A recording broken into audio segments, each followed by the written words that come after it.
Hello guys! Hello! This is for Aquarius. Welcome dito sa ating channel, Aquarius. Alamin natin kung anong messages, vibration, gabay, energy para sa inyong lahat. This is for Aquarius. Ano ba ang message? Okay, first card natin is number 17, Aquarius. 17, number 8. This is Queen of Hearts. And this is partnership, collaboration, love life. So, nakikita ko sa'yo dito na parang brainstorming to eh. Couple siya. Pwedeng couple, magkapatid, magkaibigan. Basta group sila. Group sila.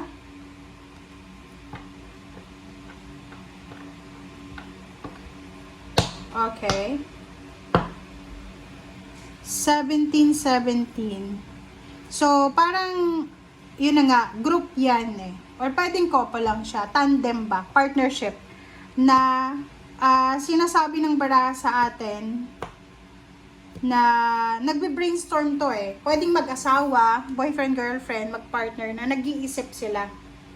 Okay, nag-iisip sila na posibleng plano. Okay, this is future plans. Kasal ba yan? Travel? Baby, parang ganon. Dwelling in truth. I stand in the light of truth. So, ano to? Parang mayroon dito mga Aquarius na nakafocus kayo sa kasalukuyan.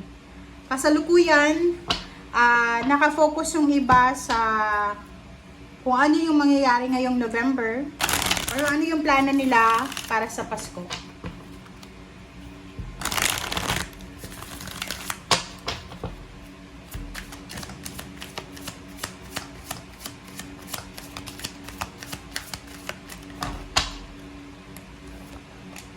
Okay, 6, material and spiritual prosperity.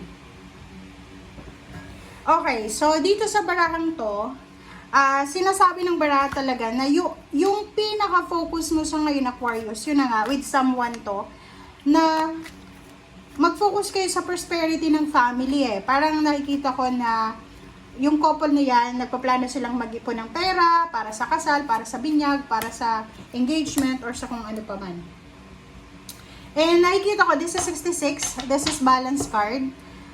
Sinasabi ng bara sa'yo, Aquarius, na maybe meron din dito na Aquarius na nakafocus kayo sa kung ano yung nangyari sa nakaraan. Yung parang ayaw nyo nang ma-experience ba? Ayaw nyo nang maranasan yung mga nangyari sa nakaraan. So, ang gagawin nyo is focus kayo sa kasalukuyan. Or focus kayo sa future. Kumbaga yun, brainstorming to eh. Like halimbawa, isang buong pamilya, marami kayong napagdaanan na financial problems, health issues, or ano pa man. And because of that, pwedeng ang focus nyo ngayon is overcome. Okay?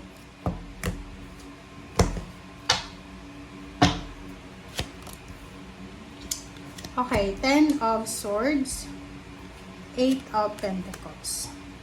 Okay, so dito, sinasabi ng bara sa'yo dito na, yon, this is moving on.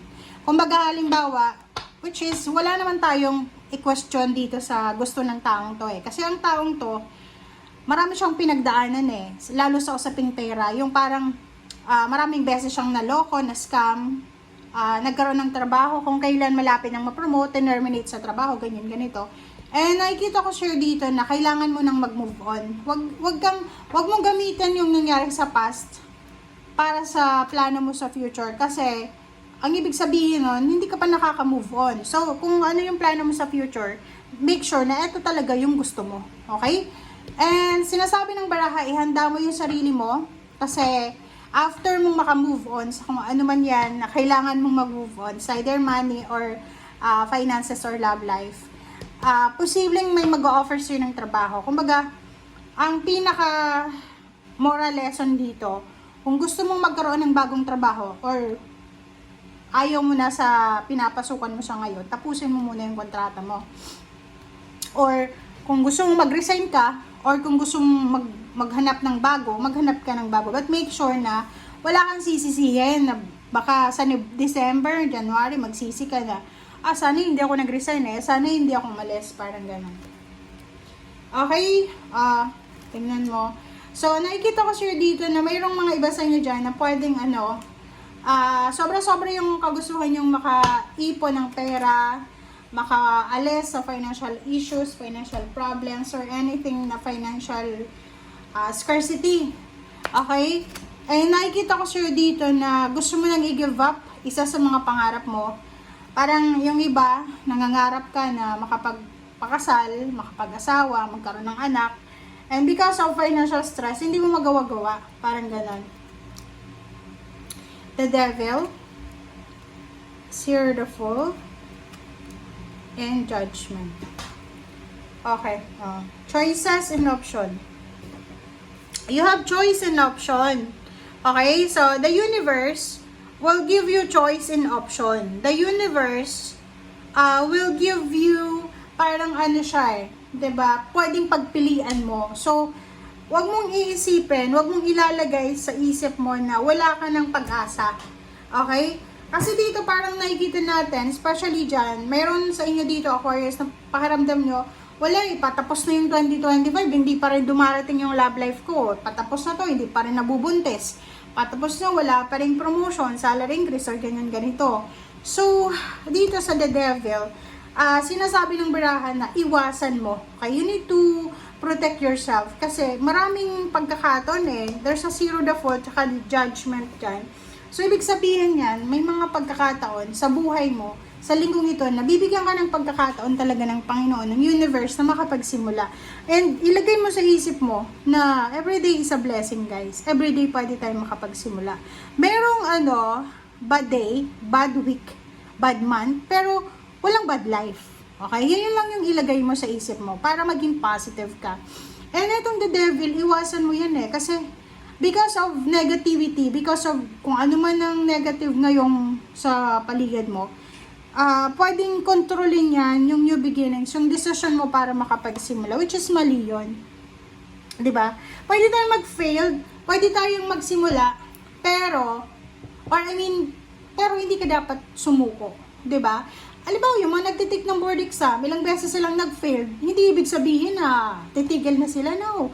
Hanggat pwede pa, 'di ba? Like yung mga gustong mabuntis, gustong mag-asawa, hanggat pwede pa, hanggat kaya nyo pa, hanggat willing kayo, pwede pa, 'di ba? So wag mong ilalagay this week, wag mong ilalagay ang sarili mo sa limited option. Limitless, 'di ba? Parang ilagay mo sa isip mo na anak din ako ng Panginoon ha. So I'm also blessed. I'm also favored, 'di ba? Ilagay mo 'yun sa isip mo kasi pag inisip mo na ikaw na yung pinaka low lives, 'di ba? Sa mundo, talagang magiging nega ka. Okay? Thank you guys. Bye.